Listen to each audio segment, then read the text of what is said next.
Welcome to my views on news. Some news stories for you. Main news stories about talks between TPLF leaders, Tigray military commanders, and Ethiopian federal government representatives, ENDF officers. Talks are about disarmament of TPLF combatants. An update for you: the two sides seem to have agreed on some modalities, and agreement is going to be signed in coming hours. Secondly, pictures of ENDF soldiers are being shared by ENDF and Ethiopian government officials, showing ENDF soldiers helping the people of Tigray with harvesting activities. And thirdly, Ethiopian National Disaster Risk Management Commission today announced that all roads leading to Tigray, especially which were being used a few months ago, are open. Any aid organizations can provide aid to Tigray by road and by air. Firstly, viewers, it seems that Tigray military commanders and Ethiopian National Defense Force officers have agreed on modalities about disarming of Tigray People Liberation Front combatants. One important point in the peace agreement signed a few days ago is that TPLF combatants will surrender their heavy weapons 5 days after the 10 days after the conclusion of the meeting between top commanders of the two sides, and after that, within a month, TPLF fighters will surrender all light weapons. And talks have been going on in Nairobi, Kenya for the last few days about modalities, how to disarm TPLF combatants, how will TPLF surrender its heavy weapons. There were some obstacles pointed out by Tigray side mostly, which was saying that Eritrean military was still operating in Tigray, that Eritrean soldiers, Eritrean civilians were involved in lootings, killings and kidnappings. How can Tigray forces surrender their weapons while they are facing the threat of the presence of Eritrean military? Ethiopian National Defense Force was trying to assure that it would take over the security of Tigray, that it would establish checkpoints, military bases on Tigray-Eritrea border. But before that, Tigray forces must surrender their heavy weapons. So it seems that some sort of consensus has been reached. The two sides have reached common ground on Saturday. An agreement is going to be signed in Nairobi, Kenya. In coming hours, we'll try to brief you in detail about the agreement, which is in the making. The agreement is about disarming of TPLF combatants. It could be about delivery of aid to Tigray and some other issues too. Since the two sides are going to sign an agreement on Saturday, it means that some progress has been made.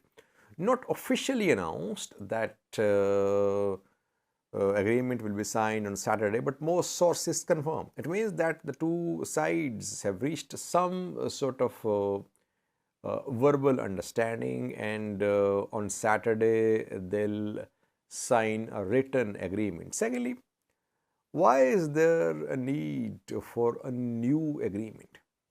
Agreement was already signed 10 days ago in Pretoria, South Africa.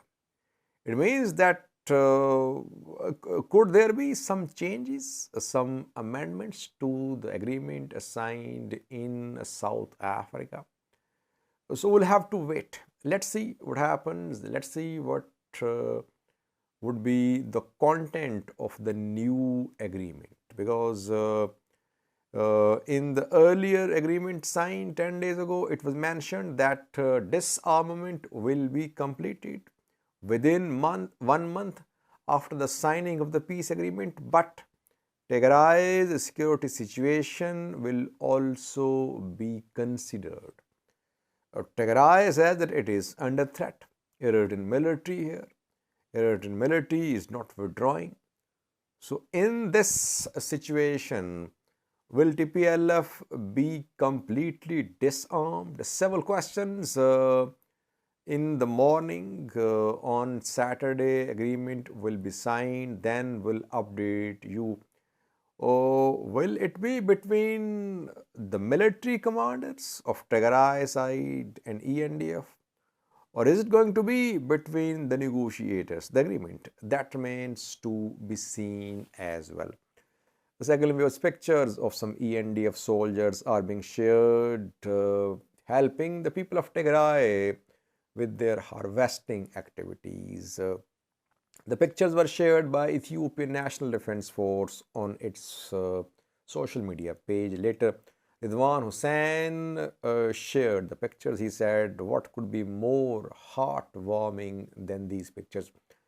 You can see the pictures on your screen. ENDF soldiers can be seen helping the people of Tigray with harvesting activities.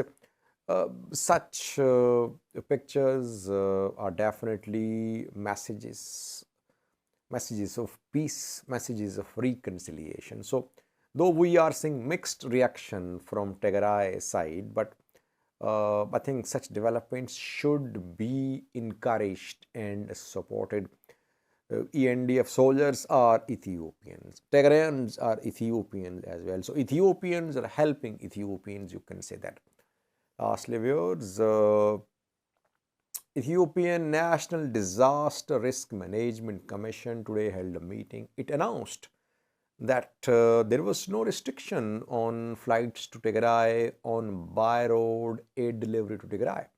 It invited humanitarian organizations to start delivering aid to Tigray. It said that all roads which were being used for supplies of aid to Tigray are open. Mekelle, Abala to Mekelle road, tested. It's being tested, it is open. Uldia, Kobo, Alamata, Koram road is open to Adiarke, Mesabre, Shire road open as well. So it means that if there is no arrival of aid in Tigray, it is due to maybe shortage of food. Maybe aid organizations don't have food in store. Otherwise, government says it is not blocking any attempts by aid organizations to reach Tigray. Flights can also land in Mekelle, in Tigray. I think World Food Program, WHO, ICRC, now they should clarify. Why aren't they providing aid to Tigray? Government says no restrictions. Any flight can leave for Mekelle. Any aid convoy can leave afar to arrive in Mekelle. Where is the delay then? Who is responsible for this delay? I think Ethiopian government wants international community to support people of Tigray, to support Ethiopian government. Aid supplies to Tigray must be accelerated. There is shortage of medicine, shortage of insulin, shortage of other basic medicines for hospitals. Still, some areas are out of reach, and yes, Eritrean military in some areas deployed as well. So there must be a sense of urgency regarding provision of aid, not only to Tigray but also to Amhara Afar region, especially Afar, because in northern Afar, thousands are waiting for aid deliveries because they have remained largely out of reach for aid organizations because of fighting on a far Tigray border. That is why this is the time for aid organizations to scale up their activities to provide speedy access to aid workers to Tigray, Amhara, and Afar regions of Ethiopia.